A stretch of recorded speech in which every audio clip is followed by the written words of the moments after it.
हमार प्यार बच्चा लोग, इतिहास चाहे देश के होखे या विदेश के, ऊ धरोहर होखेला जिनकर जड़ में हमार होखब छुपल हा, हमार आज छुपल हा। उनकर सम्मान हमरा उतना ही करे के चाही जितना सम्मान हम अपना इच्छा के करेनी। अगर ऐसा ना भइल ता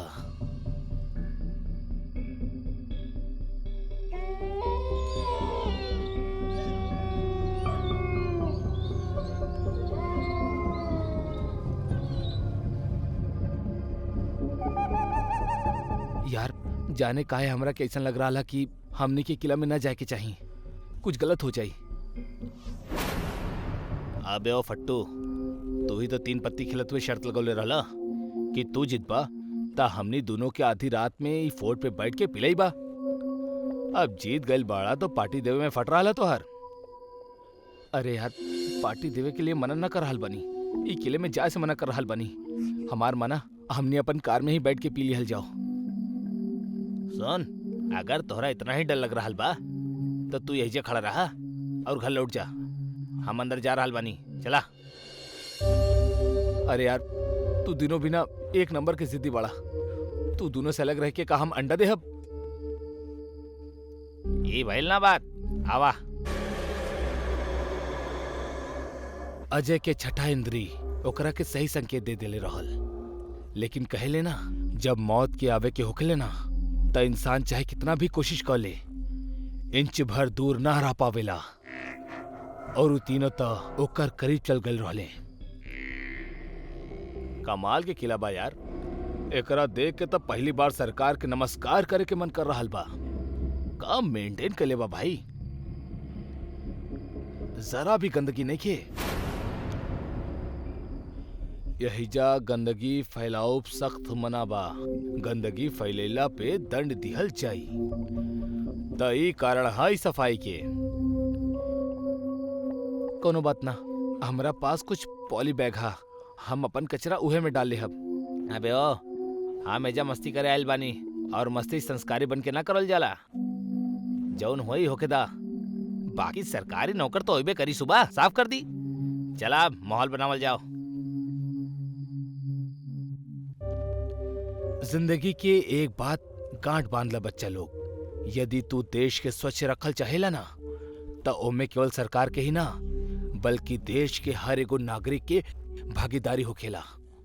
जो नागरिक अपना देश के भागीदारी से बचेला ओकर जरूरत ना तो देश के होखेली, ना धरती के, और ना ही टूनागढ़ के किला के। चीयर्स। अबे कमीना, चल अब तू लुढ़कावा अपन बोतल। अरे यार ना, तू पढ़ला ना बोर्ड पे का लिखल बा, गंदगी फैलाइब सख्त मना बा। हम गंदगी ना फैलाइब।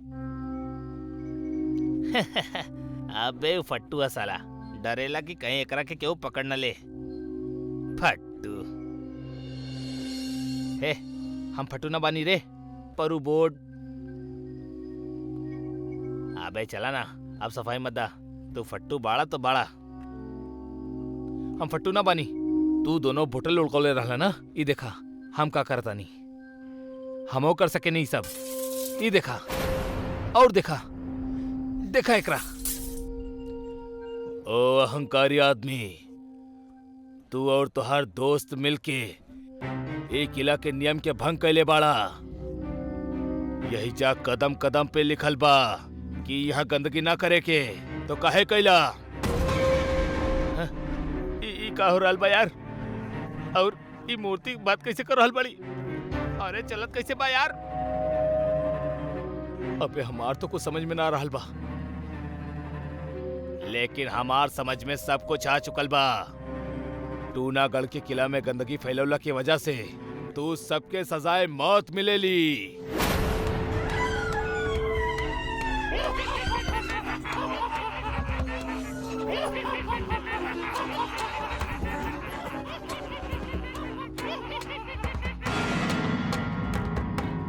ई सब का नौटंकी हा? तू दोनों ही सब कैले बाड़ा हमरा के डरावे के खातिर। केहू कुछ न कैले बा मोर का अहंकारी आदमी, तू तीनों कैले बाड़ा। मरे के खातिर तैयार हो जा।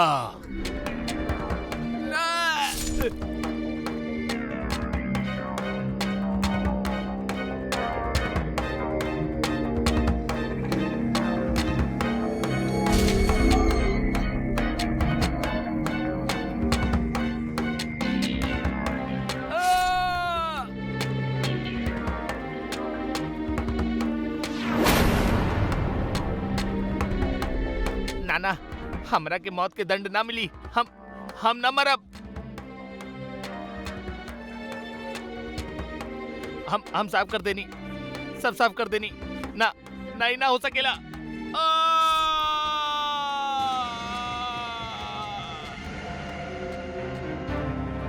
ता आज के बाद कोनो भी किला में जाके गंदगी फैलावे से पहले इस सोच लिहा कि अगर वो किला के भी टूनागढ़ की तरह सफाई पसंद होई तब तू भी मौत के शिकार हो सकेला। कबो कबो जिंदगी में हम कुछ ऐसन बात मान लेवे नी जेकरा लोग आगे चल के कहे ले कि उनकर मौत आयल रहे। यही से ही सब भइल। ऐसा नहीं कुछ घटल मुंबई शहर के बांद्रा कुर्ला कॉम्प्लेक्स में बनल एवरेस्ट बिल्डिंग के 13वें फ्लोर पे। ये बकवास तू अपने तक ही रखा। भूत तोहरा पड़ोसी के मार देलस। अबे भूत उत कुछ ना होकेला। अरे ना यार, हम सच कहता नहीं। गांव में भूत होकेले यार, यादव अंकल के भूत ही तो मरले रहल। उहे ना भाई, जहां अनपढ़ गवार होकेले ना वहीं ऐसा फालतू बात होकेली हमेशा। अरे मगर अच्छा को बात बतावा, तारी भूत शहर में भी ट्रेवल करेला का? ओकरा यहाँ बुला सकेला का अपना ऑफिस में? का तू दोनों भी ऑफिस खत्म होते तू दोनों के न जाने का शुरू हो जाला। ओके गाइस, बहुत बहेली सब, अब चला। अनिल सर, आप सच में भूत के नाम मानी ले? अबे तोरा के का हो गया अब? नहीं सर, बताई ना, का आप सच में भूत के ना मानिला? हाँ ना मानिला ता रुक के देखी एक रात यह ऑफिस में। यकीन मानी, आप भूत प्रेतन पे यकीन करे लगी हैं। मतलब ये जब हमनी के ऑफिस में भूत बा, आप रुकी ता आपके सब पता चल जाई। का देखा तरा, हम तो भूत में यकीन करे नहीं। ता हर जगह हम होती तब भूल के भी हमें चैलेंज एक्सेप्ट ना करती। अब तू सोचा तो के का करे के बा? ठीक बा, हम रुकब, देखा तानी तोहार भूत के। अरे यार ठीक बा भाई, तोहार मर्जी। पूरा ऑफिस तोहार बा, कहीं भी पसर जाइए। अगर डर से फाटे लागल तो प्लीज कॉल। अच्छा चला, सॉरी, बाय बाय। अनिल एक ऐसन चुनौती स्वीकार कैले रहल जेकर अंजाम का होखे वाला बा ओके खबर तक न रहे। वो 13वें फ्लोर के उ ऑफिस में आपन बचल कुचल समय काटत रहे। कभी ई कुर्सी पे बैठ के तो कभी उ कुर्सी पे। कुछ ही देर में 12 बजे वाला रहल।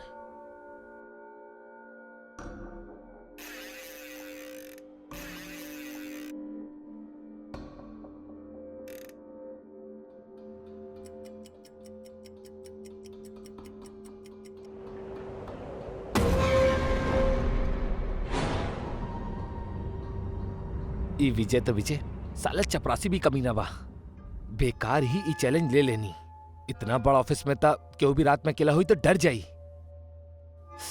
प्यास लागे लगल यार।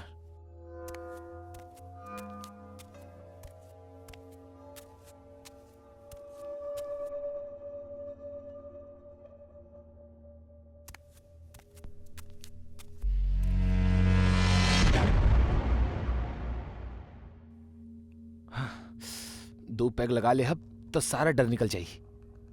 पता ना का हो रहा बा यार।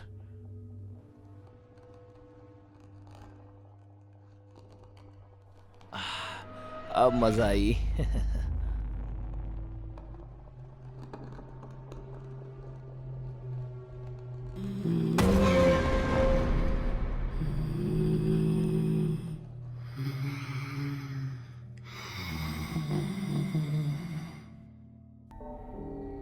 हे भगवान, ई का हो रहा बा? भूत जी, अगर आप सच में बाड़े तब आई एम सॉरी, हमरा के माफ कर दी। अनिल माफी तो मांगत रहे, लेकिन ओकरा का पता रहे जिंदगी और मौत की खेल ता शुरू हो चुकल रहे। और वो खेल में सिर्फ एक उहे ना रहे, और भी 3 जिंदगी शामिल होके जात रहे।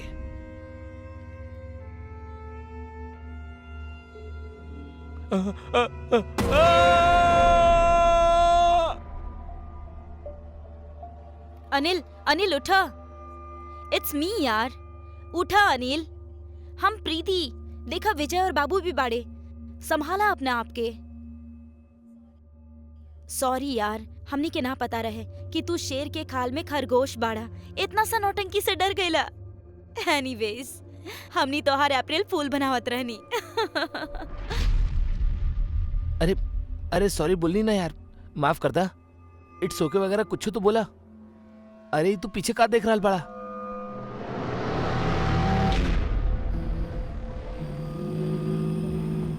बाबू, ये एक्स्ट्रा नौटंकी ना तू ले ले बाड़ा। ना मैडम, हम ना लाइल बनी एकरा।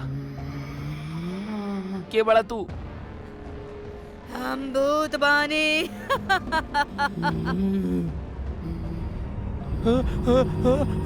ना!